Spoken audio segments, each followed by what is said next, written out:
안녕하세요. 저는 현재 결혼을 전제로 5살 위 남자친구와 연애하고 있는 29살 여자입니다. 남자친구는 소개로 만났고 본격적으로 결혼 이야기가 오고 간 지는 얼마 되지 않았어요. 연애한 지는 햇수로 2년 차가 되어 가고요. 결혼 이야기가 오간 지 얼마 되지 않은 만큼 아직 결혼을 위해 따로 진행된 건 없습니다. 양가 부모님께 서로 인사드리기만 했고 상견례나 뭐 이런 것도 아직 안 한 상태고요. 양가 부모님의 반대가 있는 것도 아니고 오히려 응원받으며 잘 만나고 있었습니다.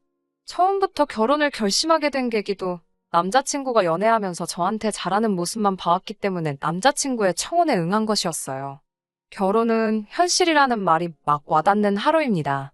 연애하면서는 정말 좋은 것만 보러 다니고 맛있는 거 먹으러 다니고 했기 때문에 서로의 가치관이 이렇게 다를 것이라고는 상상도 한 적 없습니다. 사실 연애를 막 시작했을 당시에는 남자친구와 결혼까지 할 거라고는 생각도 해본 적 없습니다. 제 나이가 어리기도 했고 남자친구도 연이은 취직 실패에 공무원 준비를 하다가 여러 번 낙방을 한 뒤 평범한 중소기업에 취직해서 다니고 있었거든요.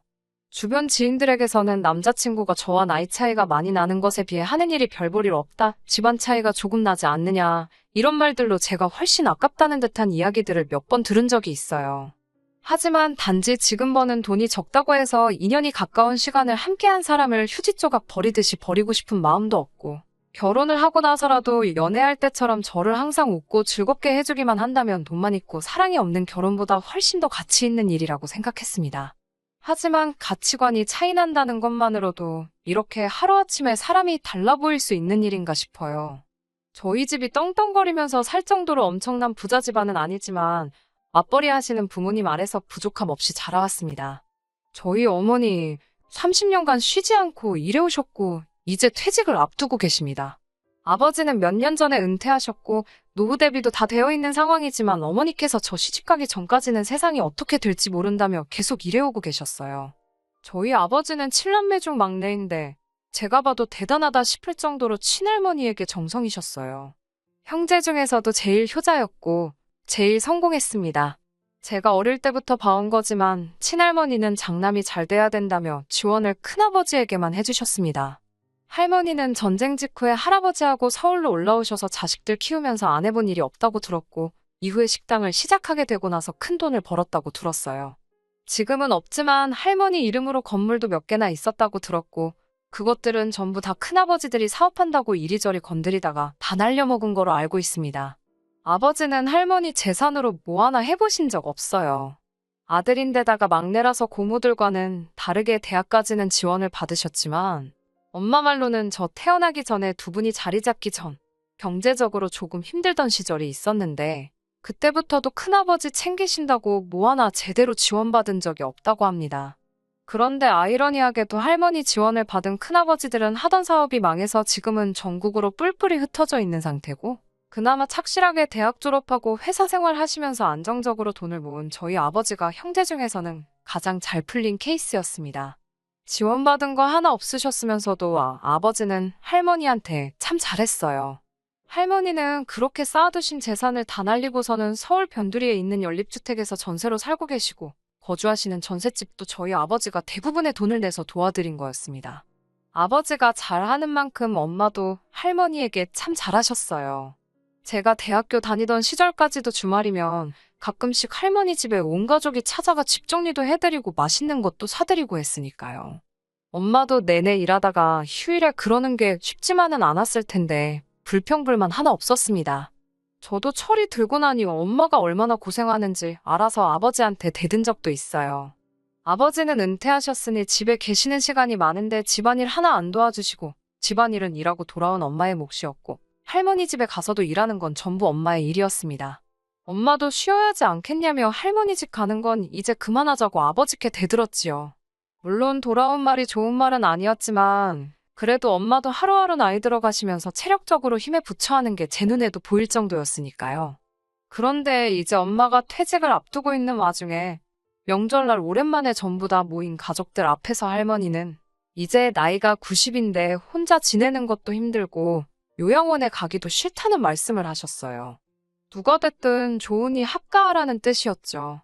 그러면서 가족회의 비슷한 게 열리게 되었는데 고모들이야 그렇다 쳐도 그동안 할머니 등골을 쪽쪽 빨아먹으며 재산 전부 다 나눠서 날려먹은 큰아버지들이 하시는 말이 너희가 제일 잘 살고 어머니랑 가장 가까이 살고 있으니 너희가 모셨으면 좋겠다는 말을 하더라고요.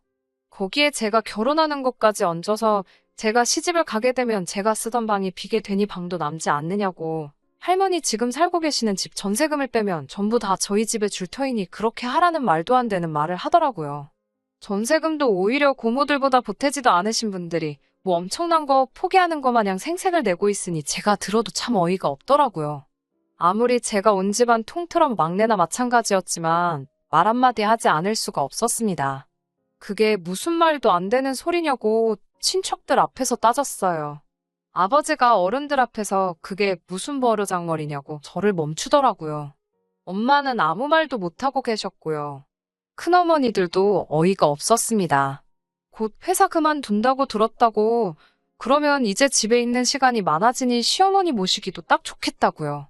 한 분 빼고 여태껏 전업주부로 살아오신 분들이 여태까지 일한 저희 엄마한테 떠넘기는 꼬라지도 어이가 없더라고요.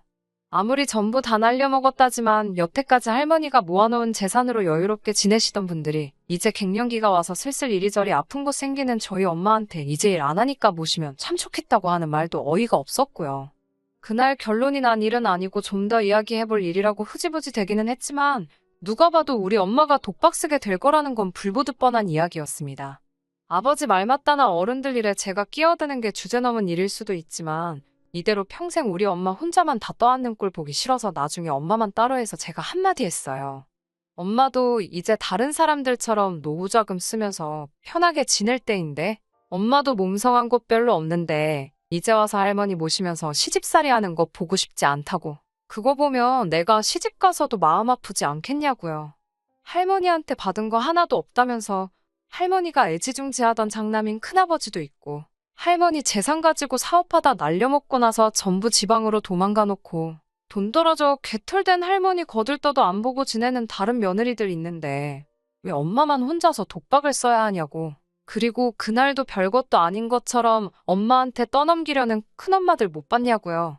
그럴 바에야 요즘 황혼이혼이 유행이라던데 엄마도 차라리 아빠랑 이혼하고 엄마의 삶을 살았으면 좋겠다고.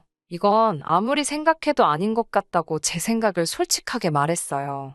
엄마는 대번에 네 아빠랑 살아온 세월이 몇 년인데 그런 것 가지고 이제 와서 이혼이라니 무슨 말도 안 되는 소리를 하냐며 저를 나무랐어요.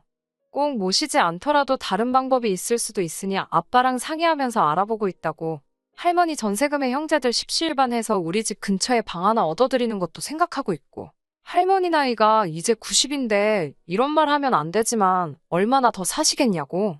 오죽 외로우시면 저러시겠냐고. 아직 은퇴 안 했다 생각하고 몇 년만 더 고생하는 것은 일도 아니라고 하셨어요.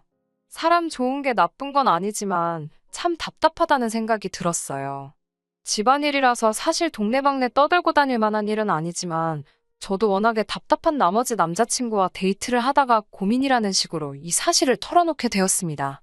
그런데 오히려 남자친구는 제가 이 일 가지고 엄마한테 이혼도 생각해보라 한 사실에 엄청 충격을 받은 모습이었습니다. 오히려 제가 그런 식으로 생각하는 게 말도 안 된다는 듯한 말투로 이것저것 물어보더라고요. 처음에는 이혼이라는 말을 어떻게 그렇게 쉽게 꺼내냐고 믿음이 안 간다면서 반대로 입장 바꿔서 생각해보라고 너는 너네 부모님들이 그러신다고 해도 똑같이 모실 생각이 없는 거냐고 물어보더라고요. 저희 부모님 맞벌이 하시면서 노후 준비도 완벽하게 되어 있으시고 저한테 손 벌리실 일 절대 없다고 대답하니 사람 일이 어떻게 될지 모르는 거 아니냐고 하더군요.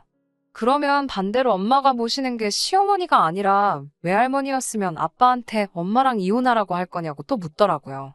저희 외할머니는 5년 전에 돌아가셨고 할머니 요양원 가기 싫어서 자식들한테 신세 지려는 것과는 다르게 요양원에 들어가셨고요. 요양원 계실 때도 저도 엄마 따라 몇 번 다녀와 봤는데 뉴스 같은 데서 나오는 것과는 다르게 괜찮았거든요. 꼬치꼬치 묻는 질문들에 전부 대답을 하기는 했지만 기분이 조금 그랬어요.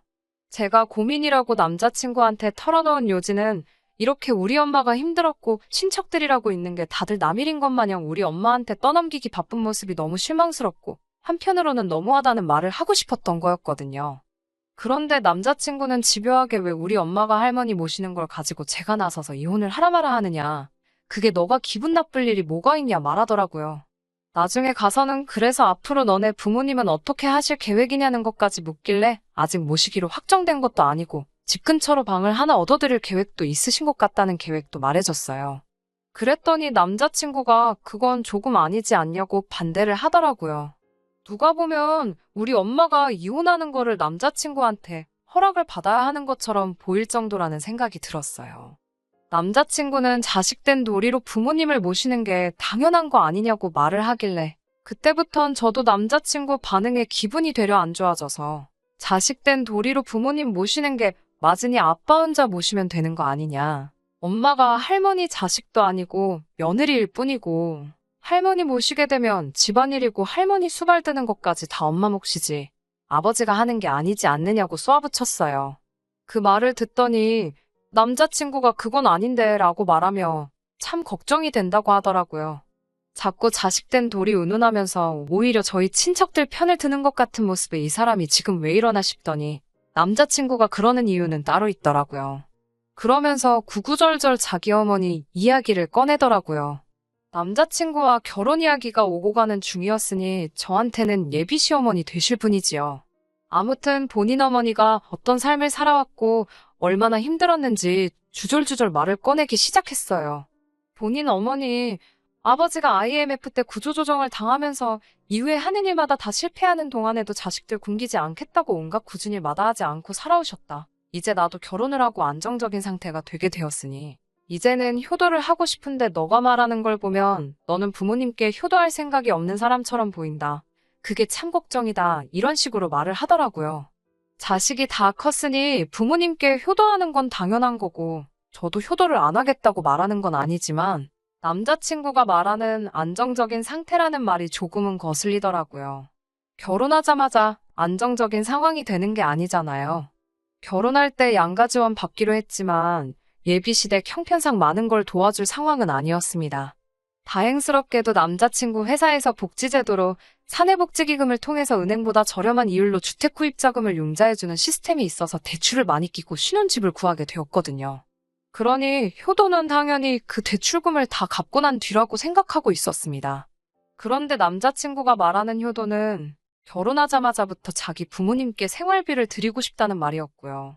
저는 그거는 아닌 것 같다고 솔직하게 이야기했어요. 아무리 이자가 싸다고 하더라도 모아놓은 돈이 적어서 대출금이 워낙에 크기 때문에 한 달에 이자로 나가는 돈만 해도 무시 못할 테고 남자친구 말 맞다나 사람 일 앞으로 어떻게 될지 모르지 않냐.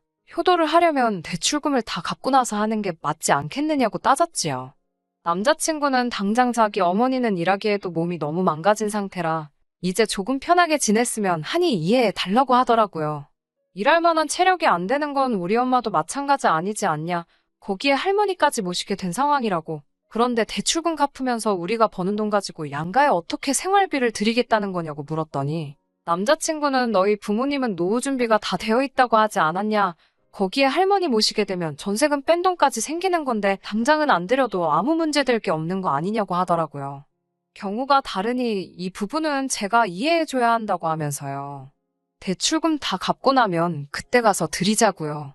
우리 엄마가 할머니를 모시게 되었다는 이야기를 하고 있었는데 어쩌다 이런 이야기까지 오게 된 건지 모르겠지만 남자친구의 태도는 강경했어요.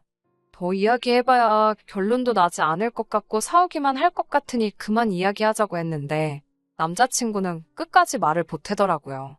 제가 엄마한테 이혼하라고 하는 행동은 너희 어머니가 불효를 하게 만드는 거나 마찬가지라고 하면서 엄마가 제 말을 듣고 이혼을 결정하게 되신다면 부모를 내친 불효자 집안의 여식을 며느리로 드리는 자기 어머니의 기분이 어떻겠냐면서요. 나중에 진짜 우리 도움이 필요할 때 며느리 눈치 본다고 아무 말도 못하지 않겠냐고 그것만 생각하면 참 어머니가 불쌍하다고요. 그 말에 저는 기분이 너무 상해서 당분간 연락하지 말자고 하고 그냥 집으로 돌아왔습니다.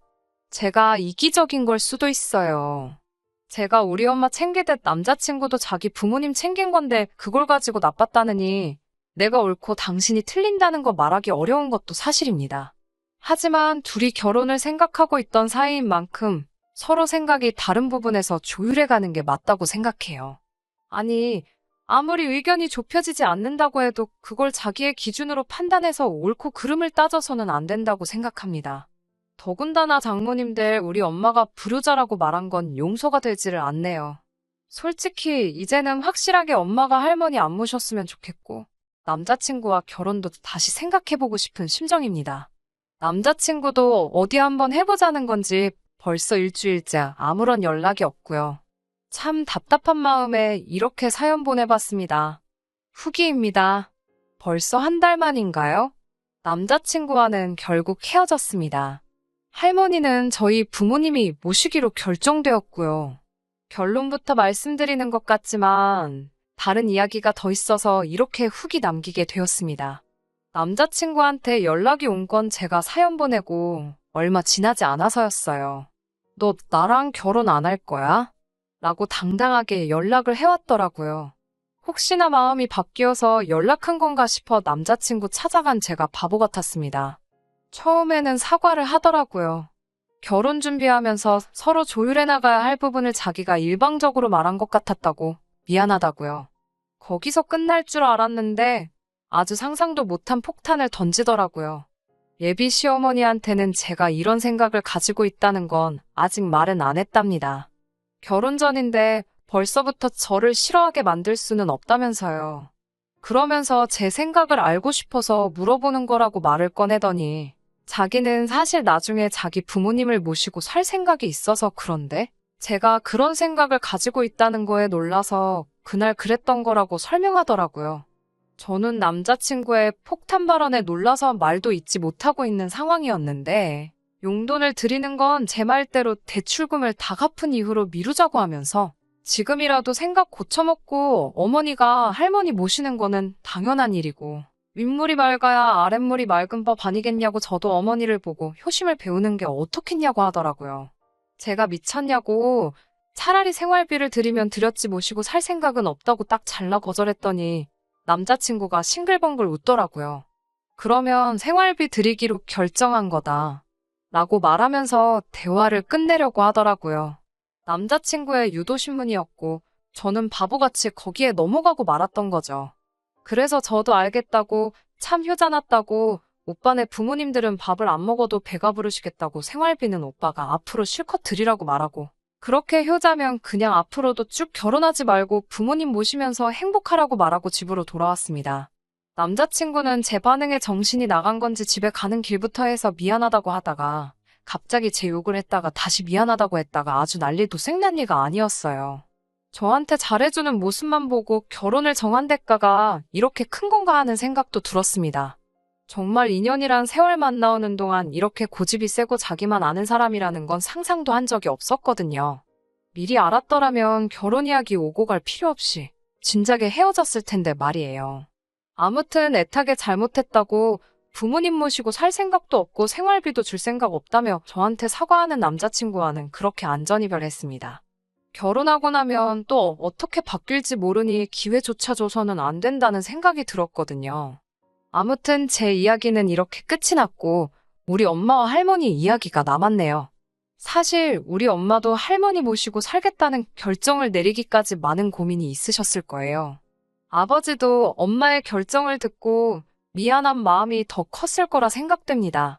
아무튼 친척들에게 전부 다 연락을 돌려서 최종적으로는 할머니를 모시고 살기로 했으니 생활비조로 얼마씩은 매달 보내줬으면 한다는 통보를 했고 할머니 집 전세금 뺀 돈과 부모님 돈을 합쳐서 제가 다니는 회사 근처에 오피스텔을 하나 얻어주고 제가 독립하는 쪽으로 이야기가 진행되었어요. 그런데 할머니도 생각한 것보다 고단수셨더라고요. 할머니도 다 생각이 있으셨던 거예요. 평생 일궈놓은 재산 날려먹은 자식들과 지원 한번 받지 않고도 끝까지 할머니 챙겨왔던 우리 부모님에 대한 건 이미 계산에 있으셨나 봐요. 그래도 자식이라고 뿔뿔이 흩어져서 제대로 자리도 잡지 못하고 사는 거 마지막에는 신세지고 싶은 게 아니라 도와주고 싶었던 마음이 크셨나 봐요. 사실 할머니가 큰아버지들 때문에 개털이 되기는 했지만 그 와중에도 마지막을 위해 숨겨둔 건물이 하나 있으셨던 거예요. 마음 같아서는 당장 저희 부모님한테 물려주고 싶었지만 그렇게 했다가는 자식들끼리 분란이 일어날 거라는 생각에 마지막에 자기를 모신다고 하는 자식에게 남은 재산을 전부 물려주실 계획이셨던 거예요. 그리고 자기를 나서서 모시겠다고 할 사람은 우리 부모님이 유일할 거라는 것도 알고 계셨고요. 할머니는 모시기로 결정했다는 말을 들으시자마자 우리 부모님, 특히 엄마한테 정말 고맙다고 말을 해주셨어요. 그리고 저희 집에 들어가 살 생각 없고 요양원을 들어갈 생각이라고 말씀하시더라고요. 애초부터 같이 살 생각은 없으셨던 거예요. 그 와중에도 엄마는 요양원 들어가실 필요 없다고 이미 어머님 모시고 살려고 결심했고 저도 결혼은 뒤집어졌지만 독립시킬 계획이니 셋이서 오손도손 살자고 하셨고 할머니는 자식 농사 말아먹은 줄 알았는데 한 놈은 성공했고 이런 며느리까지 얻었으니 죽어도 여한이 없다고 여태까지 몰라줘서 미안하다고 고맙다고 하셨다가 사과하셨다가 난리도 아니었어요. 아무튼 이렇게 훈훈하게 할머니 사건은 끝나게 되었습니다. 하마터면 결혼까지 할 뻔했던 남자친구 말이 생각이 나네요. 이런 우리 엄마를 보고 불효녀라고 했던 게요. 결과적으로는 할머니 때문에 잘못된 결혼할 뻔한 걸 모르게 되었고 엄마도 여태까지 고생한 거 인정받고 정당한 대가를 받게 되었으니 참 좋게 끝난 것 같아요. 할머니 살아계시는 동안에 저도 다시 제대로 된 좋은 사람 만나서 결혼하는 모습 보여드리고 싶네요. 끝까지 들어주셔서 감사합니다. 오늘의 사연은 여기까지입니다. 구독과 좋아요, 알람 설정 부탁드리고 더 좋은 사연으로 다시 찾아뵙겠습니다. 감사합니다.